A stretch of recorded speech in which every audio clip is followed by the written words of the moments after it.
seguimos en la Tucumana de mañana y vamos a compartir repercusiones de lo que pasó en la Cámara de Diputados, una jornada candente y revés para el gobierno nacional. Aprueba la ley, diputados, media sanción, perdón, a la ley de financiamiento universitario, apoyo al Garrahan, entre otros puntos, ¿no? Sí, a ver, para repasar, sí.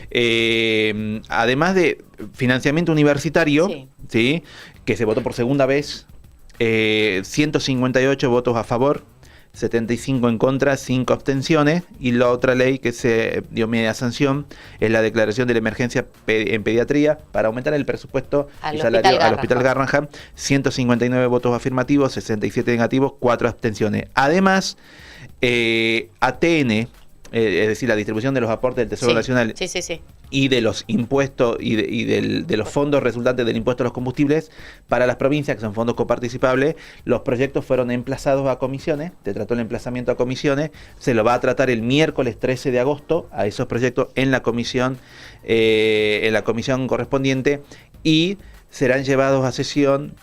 La fecha estimativa es el 20 de agosto, que ya viene con media sanción. Recordemos que tiene media sanción del Senado, ahora va a diputado, ayer se los emplazó a comisiones, 13 de agosto se lo va a tratar, y el 20 de agosto será la sesión para darle la sanción definitiva a los proyectos para repartir esos fondos coparticipables a las provincias. La emergencia de Bahía Blanca, ese veto y los vetos de Milei a los vetos a las leyes previsionales quedaron afuera, no se trataron esos vetos. Bien. Ayer lo decíamos, no se iban a tratar, y también se dieron vuelta los decretos que desregulaban y disolvían algunos organismos como el INTE, el INTI, Vialidad Nacional, Cultura, Banco Nacional de Datos Genéticos y Marina Mercante. O sea, una sesión que le salió todo mal al gobierno. Y no nos olvidemos que es diputado, el lugar donde más o menos negocia. Podía negociar, tenías más margen de maniobrar. Y en la nota del tucumano está ¿Cómo votaron los tucumanos? ¿Cómo votaron los diputados tucumanos? Bien. Acá tenemos el tema bloque independencia. Recordemos estos parlamentarios que responden directamente al gobernador Ejaldo.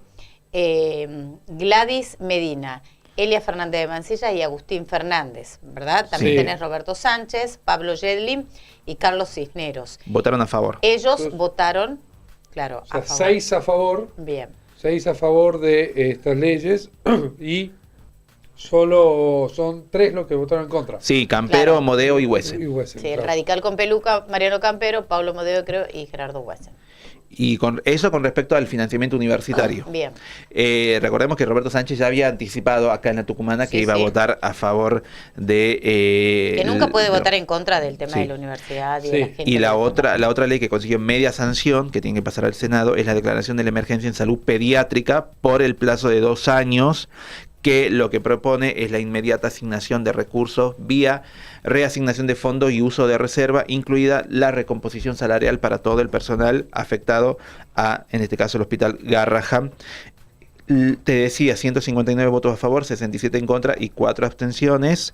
El debate sobre el costo fiscal fue el eje del argumento libertario. Bueno, esto que hablábamos en el primer bloque, que atenta contra el equilibrio fiscal, que decíamos, ahora se encuentra en un problema. El gobierno, primero, 2 problemas, según lo analizo, tiene que ver uno con que el veto ya no tiene centralidad política o no tiene el peso político que tenía hasta hace algunos meses, porque evidentemente, a pesar de los vetos, ya el Congreso está decidido, es lo que parece, a no avalar ningún tipo de estos atropellos del gobierno hacia los sectores vulnerables y los trabajadores de la salud y la educación.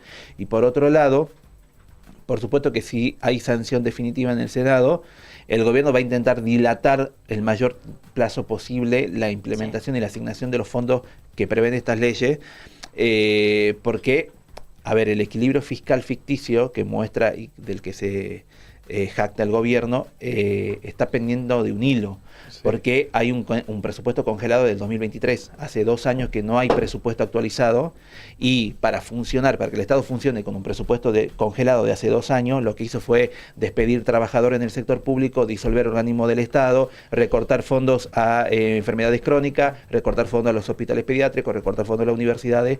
Así se sostiene el equilibrio fiscal. Cuando el presidente tenga que poner la guita, que en algún momento lo va a tener que hacer, se le va a descuajeringar ese proyecto económico. Pero ¿cuál es la situación?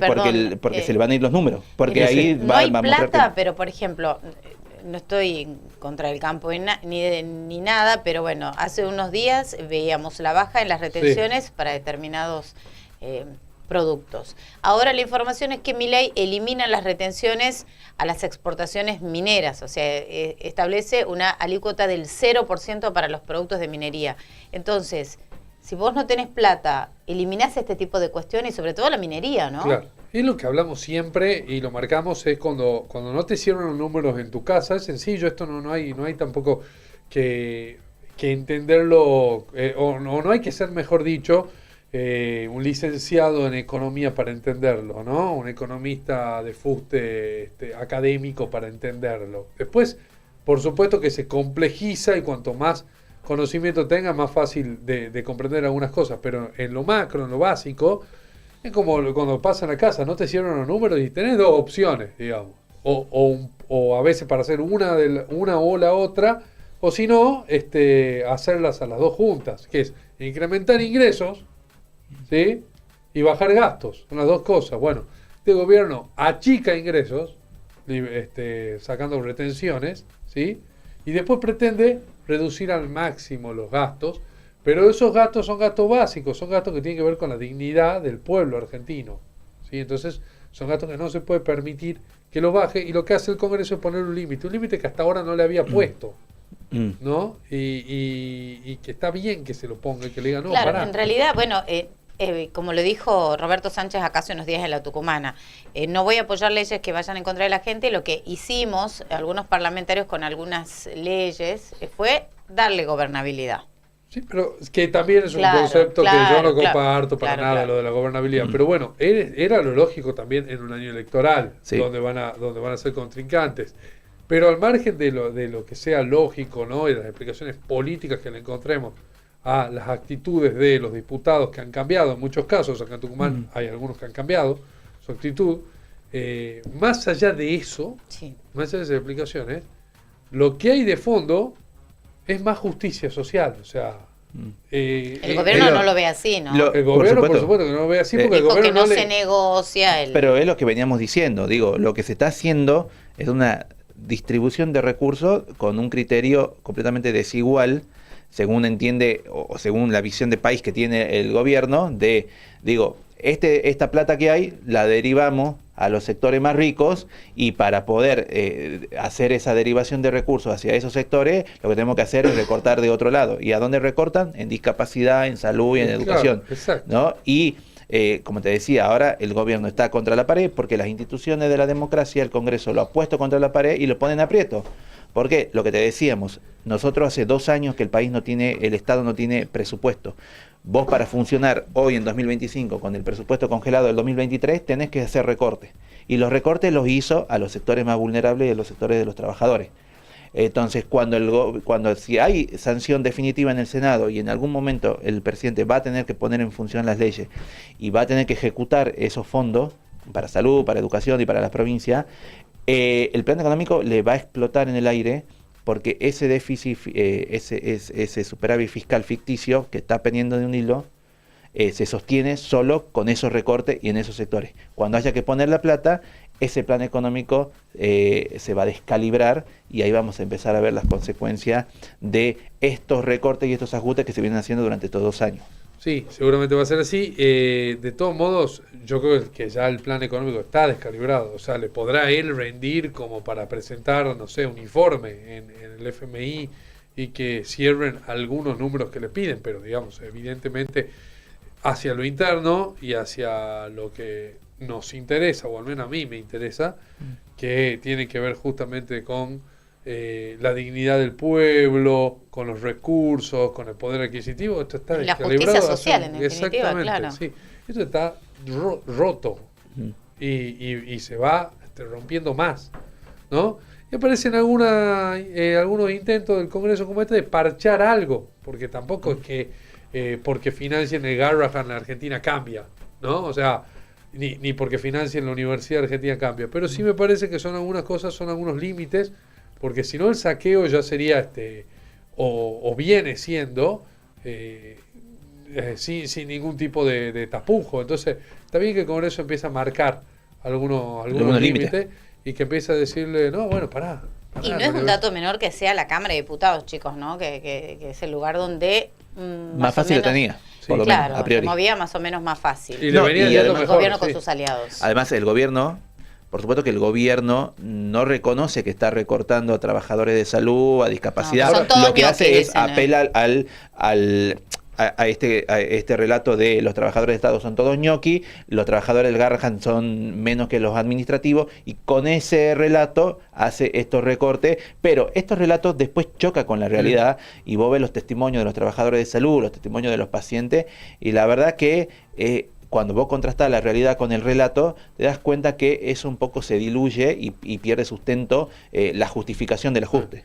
Mira, yo creo que hay cosas que no hay que naturalizar y que no deberían ser obvias, ¿no? No deberíamos darle entidad de obviedad a lo que siempre nos debería sorprender y incluso hasta arrancarnos los pelos. Y nosotros le hemos dado naturalidad y carácter de obviedad a que digamos duro revés para un gobierno que financien un hospital, por ejemplo. No, por supuesto. Y le hemos dado naturalidad a ese concepto, a esa idea. Duro revés para un gobierno que financia la universidad pública. Duro revés para el gobierno. O sea, imagínate de qué estamos hablando. Y a todo eso nosotros lo hemos naturalizado y lo hemos puesto justamente en jerarquía de obviedad. No, bueno, es que es una obviedad que para el gobierno es duro financiar. No deberíamos permitir, no deberíamos dejar que el sentido común sea ese, ¿no? Que es obvio que a este gobierno no le conviene que se financien los hospitales. Que sea un duro revés para el gobierno que aumenten el presupuesto a trabajadores de la salud. No debería seguir diciendo, che, ¿cómo puede pasar que tengamos un gobierno al que le parezca, al que sea un duro que haya un hospital público que funcione? ¿Y qué hospitales? Estamos hablando del Garrahan, sí, no cualquier además, hospital. Pero pará, que después si querés lo profundizo el debate y lo llevo.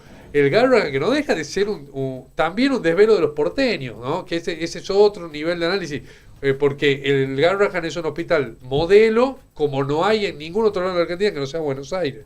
Pero esa es otra discusión. Trata niños con cáncer, ya quizás es mucho más profundo, porque no vamos a debatir en este programa de radio 200 años de unitarismo. Pero sería bueno que... Lo debatimos cada tanto y es lo que hace un poco de medio, pero al margen de eso, no nos vamos a poner a cuestionar en este contexto eso, que el Garrahan es un hospital hecho para Buenos Aires, donde si tenés suerte en una de esas del interior llegás.